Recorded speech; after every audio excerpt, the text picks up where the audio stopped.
ದೇವರಿಂದ ಆರಿಸಿಕೊಳ್ಳಲ್ಪಟ್ಟು ವಿಶೇಷವಾಗಿ ಉಪಯೋಗಿಸಲ್ಪಟ್ಟಂಥ ಪ್ರತಿಯೊಬ್ಬೊಬ್ಬರ ಜೀವಿತಗಳಲ್ಲಿ ಕೂಡ ಸೈತಾನನು ಮಾತ್ರವಲ್ಲ, ಮನುಷ್ಯರು ಕೂಡ ಅವರಿಗೆ ವಿರೋಧವಾಗಿ ಎದ್ದು ಗುಂಪು ಕಟ್ಟಿಕೊಂಡು ಕಾರ್ಯಗಳನ್ನು ಮಾಡಿದರು. ಅಬ್ರಹಾಮ, ಮೋಶೆ, ದಾವೀದ, ಪ್ರವಾದಿಗಳು, ಅಪೋಸ್ತಲರು ಎಲ್ಲರ ಜೀವಿತಗಳಲ್ಲಿ ಕೂಡ ಇದನ್ನು ಸ್ಪಷ್ಟವಾಗಿ ನೋಡಬಹುದು.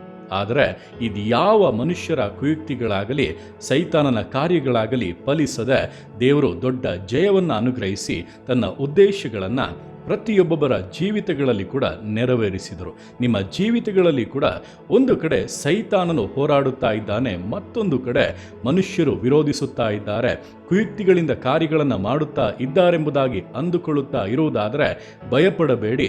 ಈ ಮಾರ್ಗದಲ್ಲಿಯೇ ಎಲ್ಲ ಭಕ್ತರು ಹಾದು ಹೋಗಿರುವಂಥದ್ದು. ಆದರೆ ಅದರ ಅಂತ್ಯ ಜಯವಾಗಿದೆ. ನಿಮ್ಮ ಜೀವಿತದಲ್ಲಿರುವಂಥ ದೇವರ ಉದ್ದೇಶಗಳು ನಿಶ್ಚಯವಾಗಿ ನೆರವೇರುತ್ತವೆ.